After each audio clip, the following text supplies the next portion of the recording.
ओम शांति। पिछली मूली हमने देखी थी शिवरात्रि पे बाबा की अव्यक्त वाणी 69 की। आज हम देखेंगे बाबा की अव्यक्त वाणी है 4/3/1969 की, जो होली के अवसर पर बाबा ने हम बच्चों के लिए मूली चलाई थी। तो इससे पहले हम कुछ आप सब बीके भाई बहनों से जो भी सुन रहे हैं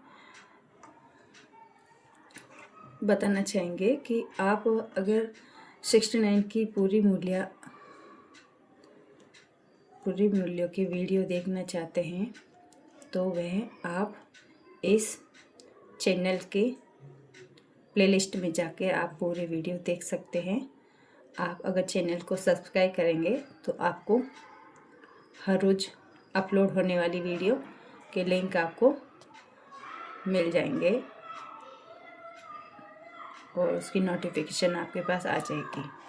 ठीक है, तो आप ज़रूर उन सब वीडियो को देख कर आए तो काफ़ी आपको अच्छा रहेगा, क्योंकि जितनी भी हमने जो आज तक जो वीडियो अपलोड की हैं वह 18 जनवरी से लेके अभी तक की वीडियो हमने इस चैनल पे डाल रखी है।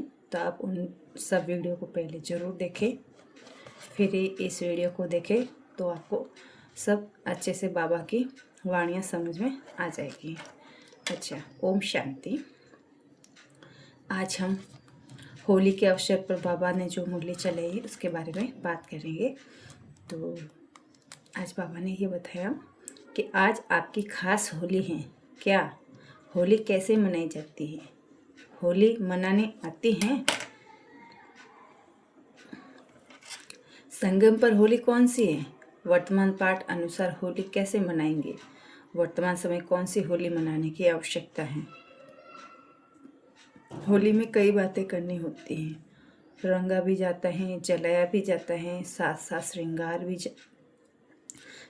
श्रृंगारा भी जाता है और कुछ मिटाना भी होता है। जो भी बातें होली में करनी है वह सब इस समय चल रही हैं। जलाना क्या है, मिटाना क्या है, रंगना क्या है, श्रृंगारना क्या है,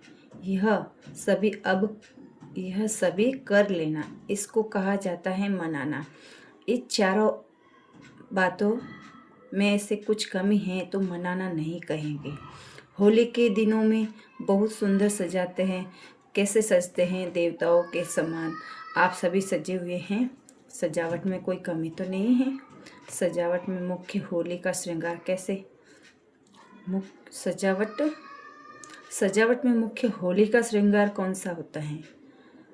सॉन्ग जो बजाते हैं उन्हों को पहले मस्तक में बल्ब लगाते हैं। यह इस समय की कॉपी नकल की हुई है। आपका भी संगम का मुख्य श्रृंगार है मस्तक पर आत्मा की दीपक जलाना। इसकी निशानी बल्ब जलाते हैं, लेकिन ये बातें होने के लिए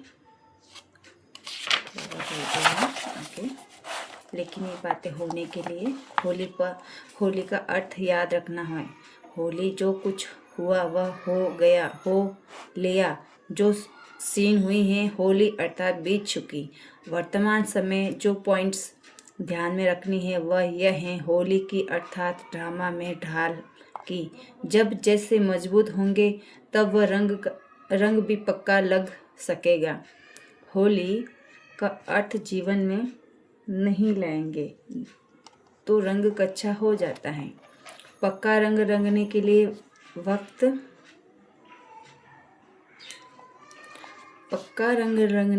वक्त सोचो, हर वक्त सोचो कि होली जो बीता हो ही गया, ऐसी होली मना रहे हो।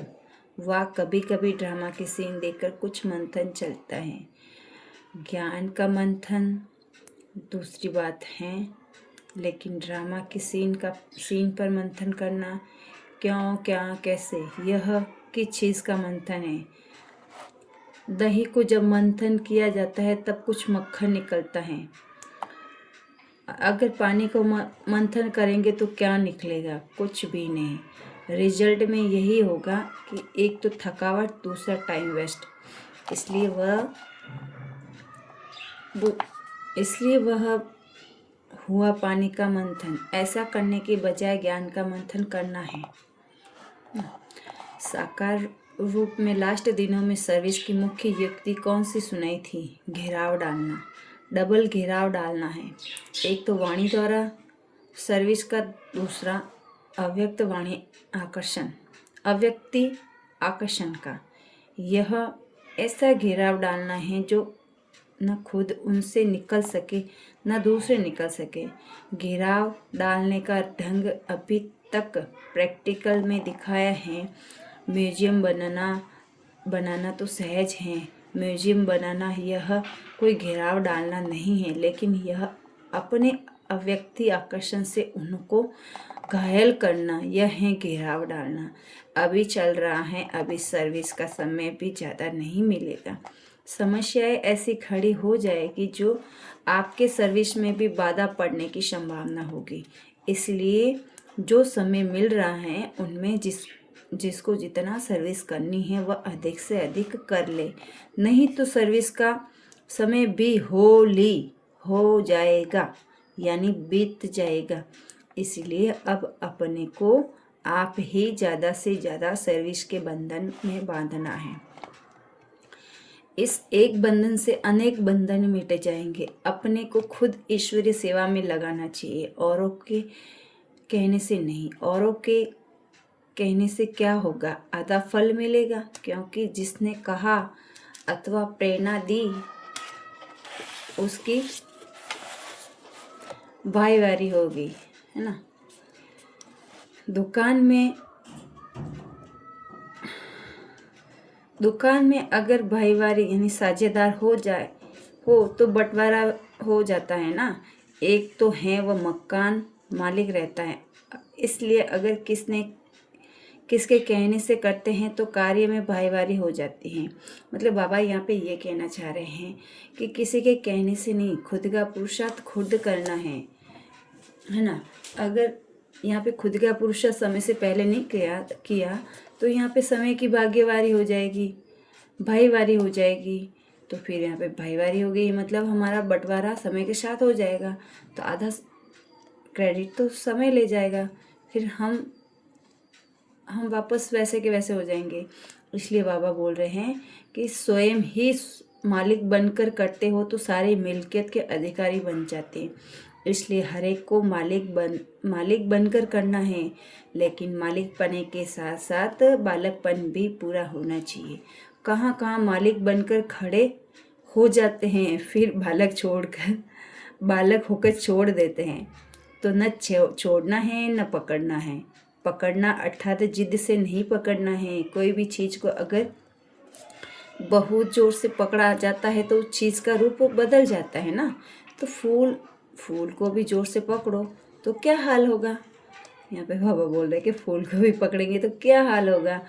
पकड़ना तो है, लेकिन कहाँ तक कैसे पकड़ना यह भी समझना है। या तो पकड़ते अटक जाते हैं व छोड़ते हैं तो छूट जाते हैं, दोनों ही समान रहे, यह पुरुषार्थ करना है। जो मालिक और बालक दोनों रीति से चलने वाले होगा उसकी मुख्य परख यह होगी। यहाँ पे बाबा मालिक और बालकपन की विशेषता बता रहे हैं कि अगर मालिक और बालकपन की राह पर और रीति पर चलने वाले होगा ना, उसकी क्या निशानी होगी, मुख्य परख क्या होगी। एक मिनट।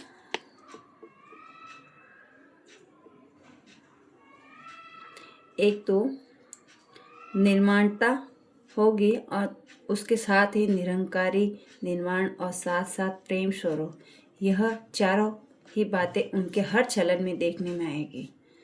कितना नाइस सुंदर बाबा ने यहाँ पे हमें इसका महत्व समझाए हैं कि मालिक और बालकपन की निशानी क्या होगी, क्या परख होगी। अगर वो ये चीज़ें उसके अंदर होगी तो वो ये चीज़ें इस जैसा बन जाएगा।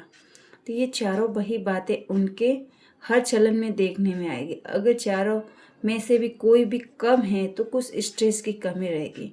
अगर निर्माणता और निरंकारिता और निर्माण और उसके साथ साथ प्रेम स्वरूप, अगर चारों चीज़ें समानता में हैं तो वह मालिक और बालक बन सकता है, कोई भी रीति में, है ना। नहीं तो अगर इन सब चीज़ों में अगर कुछ ना कुछ कमी है तो स्टेज में कमी दिखाई देने लगेगी। ओके बाबा ये बताना चाह रहे हैं। वतन में आज होली कैसे खेली मालूम है? यहाँ पे बाबा कितना सुंदर पॉइंट बोला है। आप भी होली मना रहे हो ना, वहाँ संदेशी आई तो एक खेल किया। कौन सा खेल किया होगा? आप ले चलो तो देखे। बुद्धि का विमान तो है ना, बुद्धि का विमान तो दिव्य दृष्टि से भी अच्छा है। यह तो वह हो ही नहीं सकता कि वह चीज ही नहीं। आज सुहेजों का दिन था ना, तो जो संदेशिया वतन में आई थी तो साकार को छिपा दिया और एक बहुत बड़ी सुंदर फूलों की पहाड़ी बनाई थी। उसके अंदर साकार को छिपाया हुआ था। दूर से देखने में तो पहाड़ी ही नजर आती थी। तो जब संदेशी आई तो साकार को देखा ही नहीं और बहुत ढूंढा देखने में आया ही नहीं। फिर अचानक जैसे ही छिपने का खेल करते हैं ना, ऐसे खेल देखा और फूलों के बीच में साकार बैठा हुआ था ना, तो नजर आया। वो सीन बहुत अच्छी थी। अच्छा, फिर अव्यक्त बाप दादा हर एक को अमृत पिलाकर भोग दे रहे थे, एक एक से मुलाकात भी कर रहे थे और खास म्यूजियम वालों को डायरेक्शन भी दे रहे थे कि अव्यक्ति आकर्षण से म्यूजियम ऐसा बनाओ कि जो कोई भी अंदर आए देखे तो एकदम आकर्षित हो जाए। यहाँ पे बाबा ने जो होली पे हमें संदेश दिया है, होली के शुभ अवसर पे जो संदेश दिया है, वह मुरली का टॉपिक आज यहाँ पे ख़त्म हो गया है। तो हम नेक्स्ट वीडियो में आगे की टॉपिक पे बात करेंगे, आगे की मुरली देखेंगे। और आज के लिए इतना ही। ओम शांति।